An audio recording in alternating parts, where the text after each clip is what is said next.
Salut les goths et bienvenue pour cette toute nouvelle vidéo à la française. Aujourd'hui je ne suis pas tout seul, je suis avec Hippo. Salut Hippo. Salut Anto, salut les gouttes.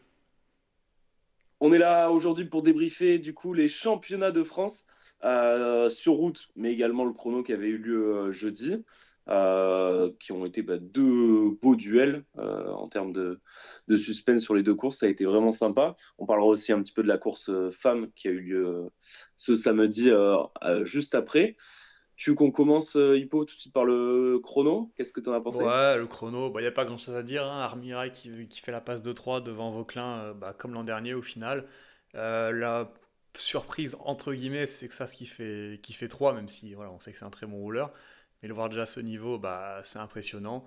Donc, pas grand-chose à dire. On va dire les deux premiers, on s'y attendait. Moi, je voyais plus Vauclin perso que Armirail. Et au final, Armirail a réussi à sortir un nouveau gros chrono au championnat de France et va chercher son titre. Un peu déçu pour Vauclin, du coup, qui gagne rien au final sur ces 2 jours. Mais bon, c'est comme ça, c'est le jeu. Il a chuté en plus en début de course. Ça Ouais, n'a pas voilà. dû l'aider, je pense. C'est ça, je pense que quand tu commences un chrono et que tu chutes directement, il a dû mettre un petit peu de temps à s'en remettre. Parce que ouais, pour le coup, moi aussi, je voyais Vauclin peut-être gagner ce chrono. Mais en tout cas, ça fait plaisir pour Armirail qui confirme quand même ses gros progrès. En tout cas, je trouve qu'il a passé un cap depuis l'année dernière avec son titre de champion de France. Il fait quand même de temps en temps des bons petits top 10 en World Tour. Bien sûr que on reste de toute façon pas mal en retrait par rapport aux grandes nations en termes de chrono. Mais comme tu l'as dit, c'est que ça, c'est en plus troisième. Je pense qu'il y a une belle génération de coureurs français qui arrivent, qui seront peut-être pas les meilleurs rouleurs du monde, mais en tout cas, qui seront parmi les meilleurs rouleurs du monde. Ouais, et juste du côté des femmes, on a la victoire de Céline Carbaol qui confirme son excellente forme depuis ce début de saison, qui gagne devant Juliette Labou, donc elle aussi très très forte. Donc on avait un peu les deux meilleures françaises au final qui font un et 2 de ce chrono. Et c'est de bon augure pour le Tour de France qui arrivera un peu après celui des garçons. Je pense, Exactement. je pense qu'on peut passer à la route, parce que voilà, le chrono, c'est quand même assez vite fait. Avec du coup le doublé AG2R, comme l'an dernier. C'est pas Paul Lapera, même s'il est passé pas loin au final d'aller chercher un deuxième succès. Mais finalement, il a fait travailler tout le monde. Et au final, c'est Dorian Godon qui va s'imposer après un lancement absolument monstrueux de la part de Decathlon. Avec, c'était Prodhomme et Sexas, il me semble, qui le lancent dans la dernière montée. Et là, il n'y avait rien à faire pour Grégoire et Vauclin qui finissent deuxième et troisième. Honnêtement, on a eu le droit à une masterclass de Decathlon qui a toujours obligé la FDJ, alors sauf à un moment où tous les FDJ sortent, mais il y avait déjà Godon à ce moment-là d'ailleurs, où FDJ a essayé de nous faire un coup tactique avec, je crois, 6 ou 7 FDJ qui sortent d'un coup et Godon qui était avec eux. Mais sinon, ouais, un championnat de France hyper animé du début à la fin avec tout de suite un gros groupe qui est sorti au départ avec plein de top coureurs. Et donc, du coup, ouais, le DD4 était omniprésent. Dans tous les mouvements de course, ils étaient présents. Contrairement au Groupama FDJ, qui, quand l'Apéra sort, ne suivent pas, alors qu'ils étaient encore, pareil, 6 ou 7. Et je pense que la FDJ a vraiment couru à l'envers parce qu'avec leur telle supériorité numérique, ils avaient vraiment de quoi gagner. Et au lieu de contrôler la course, ils ont préféré faire des petites attaques chacun individuellement. Et c'est juste à la fin où, quand ils ont senti que c'était un peu catastrophique, ils ont commencé à sacrifier tout le monde. Mais je pense qu'ils avaient quand même bien mieux à faire chez eux. Bon, là, je suis pas trop d'accord au final. C'est ce que je me disais en regardant la course. Mais en fait, le groupe FDJ est juste en dessous de Decathlon. Quand tu vois les coureurs, hormis Grégoire, il y avait personne qui était vraiment au niveau. Tu avais Penwet qui fait une belle course, mais Madouas, c'est quand même assez compliqué. Il a très peu pesé sur la course. Donc oui, il y avait une supériorité, mais après, tu avais 9 mecs, mais au final, tu en avais deux trois qui étaient vraiment au niveau, alors qu'à Decathlon, ils avaient 5 mecs qui pouvaient Non, gagner la mais course. Donc moi, je pense qu'il y a une seule vraie grosse erreur qui a été faite par Groupama, c'est quand tu reviens sur la Pera et que tu as Barré qui sort, c'est pas à toi de faire l'effort sur Louis Barré, il faut laisser Decathlon rouler. Après, oui, peut-être qu'il aurait fallu plus attaquer, mais le problème c'est que tu voyais dans les coups, t'avais, je sais pas, Cyril Barthes qui sortait, et avec lui, t'avais Prodhomme et Sexas. Donc, forcément, t'es un peu baisé dans l'histoire, quoi. Et peut-être que, ouais, je sais pas trop. ce qu'ils auraient pu faire. C'est vrai qu'il y a eu des moments quand même un peu bizarres. Laisser partir la Pera, c'était quand même assez fou. Ah, Mais est-ce que tu pouvais vraiment laisser partir? Est-ce que mettre, je sais pas, Rudy Mollard avec la Pera, c'était vraiment une bonne idée? Donc c'était un peu compliqué, quoi. non, pas forcément, mais en tout cas, là, ils ont mis une pression dingue du coup dans le final à Romain Grégoire, où bah, c'était Grégoire ou rien.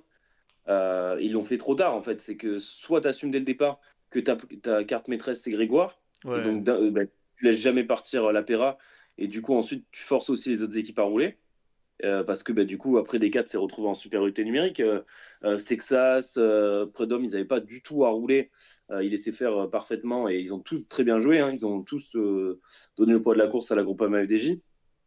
Et d'ailleurs, ouais, Louis Barré a failli, sur un mouvement où l'Apéra allait se faire reprendre, Barré sort. Et j'ai vraiment cru que là, pour le coup, vu ouais, la moi vitesse à aussi. laquelle il est Moi sorti, aussi, ouais. sans le relais de Sexas, de toute façon, ça revient jamais, je pense. Ouais, ouais. Donc, euh, donc voilà, mais voilà. Après, c'est sûr que pour le coup, ça ne veut pas dire que Groupama aurait gagné, au contraire, parce que je pense qu'il y a deux, trois D4 qui étaient bien meilleurs que peut-être même, je pense que même Sexas était peut-être au niveau, voire meilleur que ce que pouvait être un Grégoire. Et je pense que Prud'homme, s'il ne se sacrifie pas, il peut faire des championnats de France Ouais, non, mais sans c'était problème. Parce que quand on voit tous la très forts. manière, quand Prud'homme attaque, que Godon trouve qu'il est tellement fort qu'il ne le suit pas dans un premier temps parce qu'il a peur d'exploser. Enfin, ça montre à quel point ils étaient vraiment au-dessus. Et pour le coup, c'est une victoire collective parce qu'ils ont super bien joué tactiquement, du début à la fin. Un peu déçu de ne pas avoir vu Axel Laurence et Paul Magnier pouvoir jouer la victoire. Ah, mais Parce que pour le coup, on a c'était trop super bien dur. joué. C'était trop dur. Et Oui, puis là, c'est un autre sujet, mais quand tu vois qu'il y a 26 groupes en FDJ, ah oui, non, mais ça, bon, c'est quand c'est le même même que, sujet. voilà, même des 4 même total. Enfin, c'est un peu. Ah, c'est dur quoi, parce que ces mecs-là, ça va être compliqué pour eux, alors que c'est quand même des gros coureurs. C'est quand même je pense, le moment de mettre une jauge et de dire une équipe c'est 9 coureurs Ouais, mais et puis voilà. après c'est pareil dans tous les championnats. Regarde, quand tu regardes le championnat de Norvège, où je crois les 15 premiers, il y a juste un mec qui est pas une OX. Enfin, Ouais, voilà, mais là, ça, ça a un peu. Parce que Magnier, aujourd'hui, en vrai, il était fort. En plus, il a bien couru. Mais forcément, tu fais des efforts que les autres font pas. T'as personne pour te protéger, aller chercher des bidons, des choses comme ça. Grégoire, déjà, n'a passé aucun relais de toute la journée. Bah oui, voilà. Et Euh, puis même Godon a pas beaucoup relayé. Enfin, les D4 ont pas énormément relayé. C'était souvent les équipiers, les petits nuls de FDJ. Alors que pendant ce temps, t'avais des Vauclin qui devaient relayer. Laurence a passé des relais aussi, il devait sauter sur les attaques. Alors que bah, Godon avait juste envoyé l'Apéra et puis Grégoire envoyait Madouas ou je ne sais qui devant. ouais. Donc ouais, c'est vraiment triste. Et puis je trouve que du coup, bah, je pense qu'il y a des coureurs qui sont pas sur ces championnats de France pour ça. Je pense qu'à la Philippe, s'il avait une équipe autour de lui, il y serait. Je pense que Martinez aussi, il serait si jamais il avait une équipe et une chance de victoire. Mais aujourd'hui, quel intérêt t'as à aller faire un jour de course sous une chaleur comme ça? Si c'est pour avoir 20 Groupama, 12 décathlons et 14 total face à toi, tu sais très bien que, hormis des circonstances assez exceptionnelles, tu gagneras pas. Donc, enfin, quel intérêt t'as, Après, quoi? je suis pas fort. Enfin, on a bien vu que Cavani a déjà gagné un championnat de France, Sénéchal a déjà gagné un championnat de France alors qu'ils étaient deux. Enfin voilà, tu sais. Oui, mais ça, Enfin, pour le coup, c'est des c'est le micro-cas. problème. Je suis Cavagna, d'accord. c'est une échappée. C'est un truc qui. Oui, mais Je pense que bah, pour le coup, Sénéchal, c'est déjà plus. On peut déjà plus reproduire son truc, mais Sénéchal, c'était un autre parcours aussi. C'est un truc qui s'est fait sur un coup comme ça, et un groupe qui part dans le final. Donc là, forcément, c'est plus facile pour un manier. Mais tu sais très bien que dans une course comme ça, qui est difficile, et où très très vite, ça va être un petit peloton, bah, les mecs qui vont avoir 10 équipiers autour d'eux, ils vont être ultra avantagés. Alors que toi, bah, tu es tout seul et tu peux rien faire, quoi. Manier, en vrai, aujourd'hui, s'il a une équipe, je pense il est champion de France. Parce que je pense il est plus fort, même Vauclin, même voilà. Vauclin, il n'y a plus d'Arcia au bout de 50 bornes, quoi. Donc c'est après, compliqué. bon, pour le coup, ça c'est. Il avait pas mal d'équipiers. Le problème, c'est que les Ah, Arkeas sont le juste niveau pas au d'Arca, niveau. c'est que. Après, on peut parler aussi de Cofidis, hein, qui met personne, parce que c'est quand même assez effrayant. Même Total, il n'y a que De Lettres qui est devant. Bon, c'est Ah quand bah, même. Total, je pense que pour le coup, ils étaient assez forts. Juste, ils se sont complètement loupés. Parce que pour le coup, quand on voit que Il y avait quand même Janière, des mecs comme ça derrière. Ah, mais c'est Je monté vite pense quand que même, hein. c'est. Quand ça a cassé, c'est que ça, c'est monté. Je pense que quasiment tous les plus forts étaient devant, hein. Je pense que ça s'est vraiment fait à la pédale. Mais, Ouais. euh, mais ouais, après, il est peut-être temps aussi de changer un peu le parcours des championnats de France. Peut-être avoir un peu de nouveauté, soit un truc pour grimpeur, soit un truc aussi pour sprinter.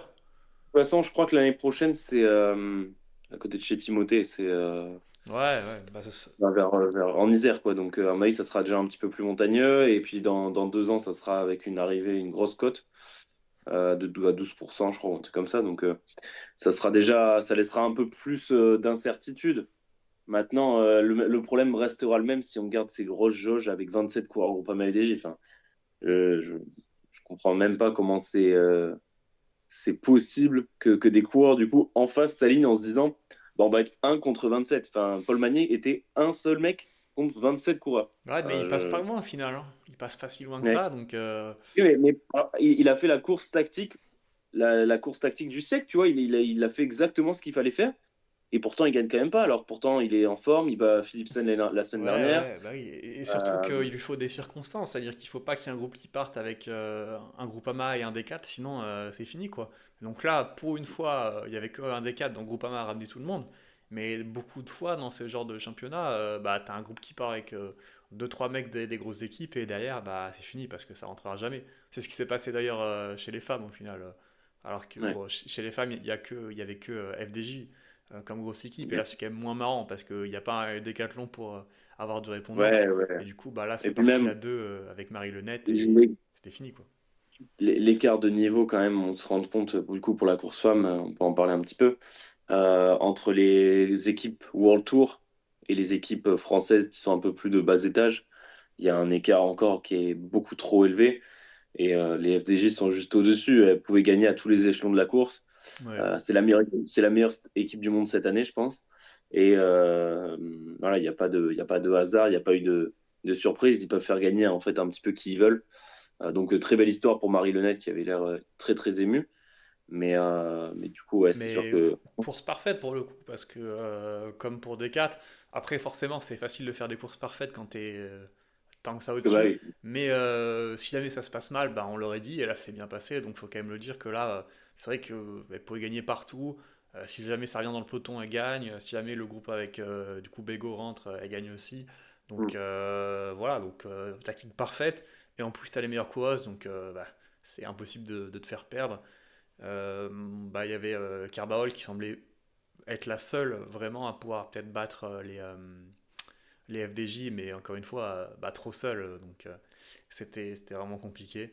Donc voilà, FDJ qui s'impose chez les femmes, ça on s'y attendait un peu. Donc c'est au final comme l'an dernier, quoi, hein. C'est FDJ qui remporte chez les Ouais. femmes, D4 chez les garçons. Donc voilà, sinon pour le reste des championnats nationaux, Ouais. petite surprise quand même en Belgique avec la victoire de Tim Wellens. Alors que ouais, il y avait Ouais. des Remco, des Philipsen. Pas de Van Aert qui était Ouais. malade. Grosse info, ça quand même Alors, pour le tour. j'ai regardé un petit peu le résumé de la course, je me suis un peu renseigné aussi. Philipsen, je crois, est le plus gros dégaulement de l'histoire. C'est-à-dire que pendant 20 km, il voulait pas rouler avec Remco, alors que le mec est plus rapide au sprint. Donc finalement, bah, Tim Wellens, du coup, a repris du temps à Remco, a repris du temps à Philipsen. Et du coup, bah, ils ont fini 2 et 3 et c'est Tim Wellens qui gagne. Bon, Philipsen, encore une fois, ça reste un peu unanime des fois, tactiquement, je trouve. Et sinon, du côté de l'Italie, on a un coureur qui n'était pas pro qui s'est imposé. Donc ça, c'est quand même Ouais, un une petite ancien pro, sensation. Un ancien pro Philippe ouais, Autoncer. passé par la Q36, je crois. Ouais, Donc, ouais, c'est ça.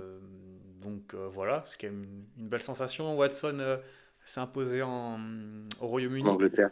Donc, euh, donc vraiment très belle saison pour lui comme pour Roméo qui s'est imposé du coup en Espagne. Donc c'est vraiment deux coureurs qui ont bien explosé cette saison, très très en forme.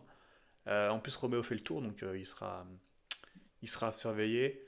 Sinon comme ça de tête, Il y a Ivo Oliveira au Portugal, donc ouais, encore un troisième UAE qui va. ouais, avec Maika aussi qui s'est imposé en Ouais, Pologne. ouais, Zimmerman qui s'est imposé en Allemagne aussi. Ouais, Donc voilà. ça c'est sympa. Ouais. Krag Andersen s'est imposé au Danemark aussi. Petite. Qui bat Mats Pedersen et qui prive Mats Pedersen du doublé Ouais, aussi parce que son Pedersen coéquipier. avait gagné le chrono. Ouais, Étonnant d'ailleurs. Un chrono de 40 km de battre des Asgreen et compagnie. Donc, non, très fort voilà. Donc, Pedersen. pour les principaux, je crois qu'il y a Mauro Schmid qui a conservé son titre en Suisse.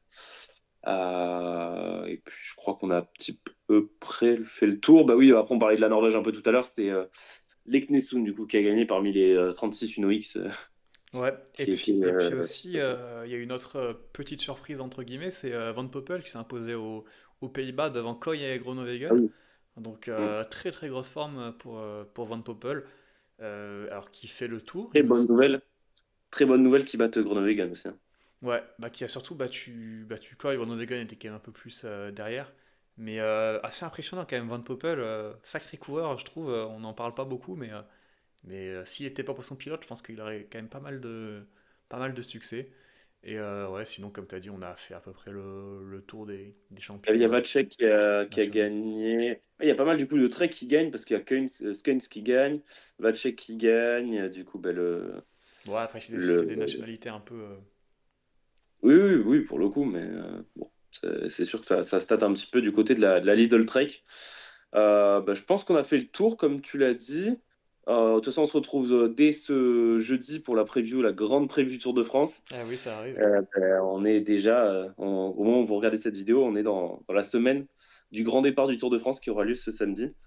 Donc, restez connectés. On va vous parler dans la vidéo d'ailleurs du dispositif qu'on va mettre en place pour le Tour de France, qui va être assez sympa, qui sera à peu près semblable à ce qu'on a fait l'année dernière. Donc, restez bien branchés. Et puis, on se retrouve du coup jeudi pour le départ du Tour de France, en tout cas la grande preview. Allez, salut les Salut. gouttes.